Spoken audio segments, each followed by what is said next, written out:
வணக்கம், இதுக்கு பவானி அம்மா சமையல். இன்னைக்கு என்ன பார்க்க போறோம்னா, ஹோட்டல் ஸ்டைல்ல எண்ணெய் கத்திரிக்காய் எப்படி பண்றதுன்னு பார்க்க போறோம். அதுக்கு நான் வெள்ளை கத்திரிக்காய் எடுத்திருக்கேன். இது வந்து சைடிஷ் சாம்பார் சாதம், ரச சாதம், தோசை, இடியாப்பம், சப்பாத்தி, இது எல்லாத்துமே சைடிஷ் பக்காவா இருக்கும். அது எப்படி செய்யுதுன்னு பார்க்கலாம் வாங்க. அதுக்கு நான் வெள்ளை கத்திரிக்காய் எடுத்திருக்கேன். வேற கத்திரிக்காய் கூட பண்ணலாம், ஆனால் நம்ம நினைச்ச டேஸ்ட்டுக்கு இந்த கத்திரிக்காய் தான் சூப்பராக இருக்கும். இதுக்கு தேவையானது வந்து ஒரு 10 பல்லு பூண்டு எடுத்துருக்கிறேன். புளி வந்து ஒரு எலுமிச்சம்பழம் சைஸு கரைச்சி வச்சிருக்கிறேன். ஒரு பெரிய சைஸு தக்காளி, அதுக்கு வெங்காயம் ஒன்று பெரிய சைஸு ஒரு 2, வேர்க்கடலை 1 ஸ்பூனு, எள்ளு ஒரு 2 ஸ்பூனு, வெள்ளை எள்ளு, கருப்பு எள்ளு கூட எடுத்துக்கலாம். வெள்ளை எள்ளு நான் எடுத்திருக்கேன். நல்லெண்ணெய் வந்து ஒரு கப்பு தேவைப்படும், நான் எடுத்து வச்சிருக்கேன். மிளகு 1 ஸ்பூனு, ஜீரகம் 1/2 டீஸ்பூனு, வெந்தயம் 1/4 டீஸ்பூனு. இதுதான் இதுக்கு தேவையான பொருட்கள். இப்போ நம்ம ரெடி பண்ண ஆரம்பிக்கலாம். கத்திரிக்காய் செய்யறதுக்கு மசாலா அரைக்கிறதுக்கு நான் இரும்பு வானாலி வச்சிருக்கேன். அதுக்கு 1 ஸ்பூன் வெள்ளை எள்ளு போட்டுக்கலாம். போட்டுட்டு இதை வதக்கணும். நல்லா ரொம்ப தீ விட்டுக்கூடாது, மிதமான சூட்டில் வதக்கணும். நல்லா பொரிஞ்சு வரும். வறுத்ததுன்னா இந்த எள்ளு கூட 2 ஸ்பூன் வேர்க்கடலை. இது வந்து வறுத்த வேர்க்கடலை போடணும். வறுக்காத வேர்க்கடலைன்னா நீங்கள் தனியாக வறுத்துட்டு இது கூட சேர்க்கணும். அப்போ தான் கரெக்டாக இருக்கும் அந்த எள்ளுக்கும் வேர்க்கடலைக்கும் வறுபடுறதுக்கு. இதுக்கு வறுத்த வறுக்கலையே மறுபடியும் ஏன் போடுறோன்னு நினைக்காதீங்க, ஏன்னா சூடாகும், அதுக்காக தான் போடுறோம். எள்ளு நல்லா பொரிஞ்சு வந்துச்சு பாருங்க, படப்படன்னு வந்து இப்போ ஆஃப் பண்ணிடலாம். ஆறட்டும் கொஞ்ச நேரம். ஆறிச்சு, இதை மிக்சியில் போட்டு அரைச்சின்னு வந்துடலாம். கொரகொரப்பாக தான் அரைக்கணும், நைஸாக அரைக்கூடாது. அதேமாதிரி தண்ணி ஊற்றக்கூடாது. இந்த மாதிரி கொரகொரப்பாக அரைச்சி எடுத்துக்கணும். தெரியுது பாரு, பார்க்க சொல்ல தெரியுது பாருங்க, கொரகொரப்பாக ஒன்றும் பாதியமாக இருக்கணும். அப்படி தான் இது அப்படியே இருக்கட்டும்.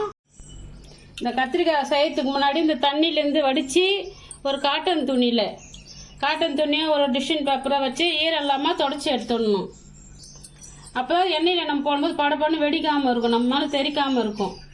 இந்த மாதிரி ஈரம் இல்லாத தொடச்சி எடுத்துருங்க. நல்லா ஈரெல்லாம் இழுத்துக்கும்.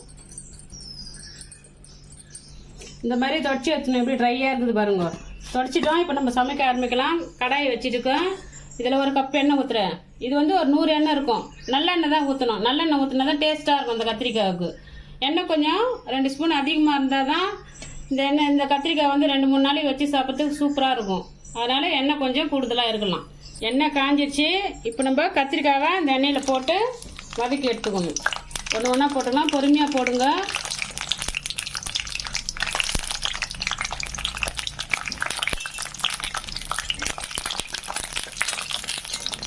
எண்ணெயிலே வதங்கணும். இது ஒரு 5 நிமிஷம் வதங்குங்க. தோல் வந்து அப்படியே ஒரு மாதிரி சுருங்கின மாதிரி வரும். அப்போ எடுத்துடலாம். அந்த எண்ணெயும் கொஞ்சம் இப்படியே கலரி விட்டுக்கிட்டே இருங்க. நல்லா கலர் சேஞ்ச் ஆகுது பாருங்கள். இது வந்து இதுலேயே பாதி வந்துட்டு இருக்கும். இந்த அழுத்தி பார்த்தா அமுங்குது பாருங்க. தோலெல்லாம் சுருங்கி வந்தால் இந்த டைமில் எடுத்துடலாம். தோலெல்லாம் சுருங்கினாப்புல தெரியுது பாருங்க. இந்த டைமில் எடுத்துடலாம். இது எண்ணெயிலேருந்து வடித்து எடுத்துடணும். எண்ணெய் இல்லாமல்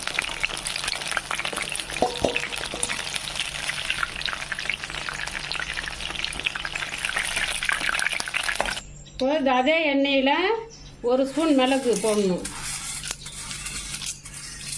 1/2 ஸ்பூன் சீரகம், 1/4 டீஸ்பூன் வெந்தயம் போட்டு வதக்கணும். பூண்டு ஒரு 10 பல்லு.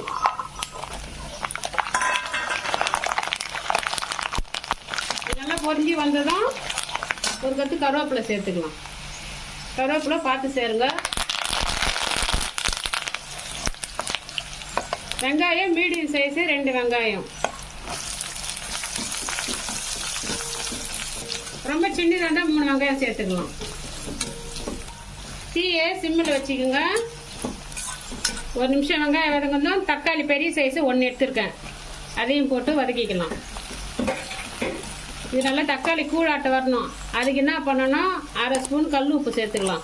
அப்போ தான் நல்லா இழைஞ்சி வரும் தக்காளி. வெங்காயம் தக்காளி நல்லா வதங்கி வரும் உப்பு சேர்த்த மகா. இது அப்படியே ஒரு 2 நிமிஷம் வதங்கட்டும். நல்லா வெங்காயம் தக்காளி நல்லா இந்த மாதிரி வதங்கிடுச்சு. இப்போ மிளகாத்தூள்லாம் போட்டுக்கலாம். 1 ஸ்பூன் மிளகாத்தூள், தனியாத்தூள் 2 ஸ்பூன், மஞ்சள் தூள் 1/4 டீஸ்பூன், உப்பு ஒரு 1/2 டீஸ்பூன் போட்டலாம். ஏற்கனவே வெங்காயம் தக்காளி வதக்க சொல்ல கொஞ்சம் போட்டோம், அதனால் 1/2 போட்டால் சரியாக இருக்கும். இதே பச்சை வாசனை போகிறதனையும் கொஞ்சம் நல்லா வதக்கி விட்டுக்கிட்டே இருக்கணும் கைவிடாமல். இந்த பச்சை வாசனை போகிற வரைக்கும் வதக்கிட்டு இப்போ நம்ம வதக்கி வச்சுக்கிற கத்திரிக்காவை இதில் சேர்த்துக்கலாம். சேர்த்து இதையும் நல்லா ரொம்ப கலர் வேணால் லைட்டாக எல்லாம் கத்திரிக்காய் பிரிஞ்சிடும். இதுவும் கூட ஒரு 1/2 கிளாஸ் தண்ணி ஊற்றிக்கலாம். 1/2 கிளாஸ் தான் ஊற்ற போகிறேன், இன்னும் 1/2 கிளாஸ் இருக்குது. இது ஒரு 2 நிமிஷம் கொதிக்கிட்டோம். கொதி வந்ததுன்னு பார்க்கலாம். கத்திரிக்காய் போட்டு 1 நிமிஷம் ஆயிடுச்சு, நல்லா கொதிக்குது. இப்போ வந்து சின்ன எலுமிச்சை சைஸ் அளவில் புளி எடுத்து வச்சு கரைச்சி வச்சுருக்கிறேன், அதையும் சேர்த்துக்கலாம்.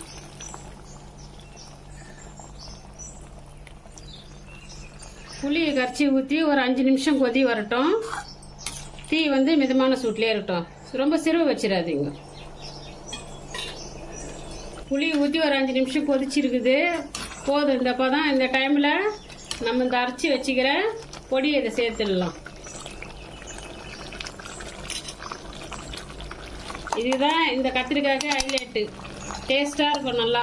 இதுக்கு கருப்பு எள்ளும் போடலாம், வெள்ளை எள்ளும் போடலாம், சூப்பராக இருக்கும்.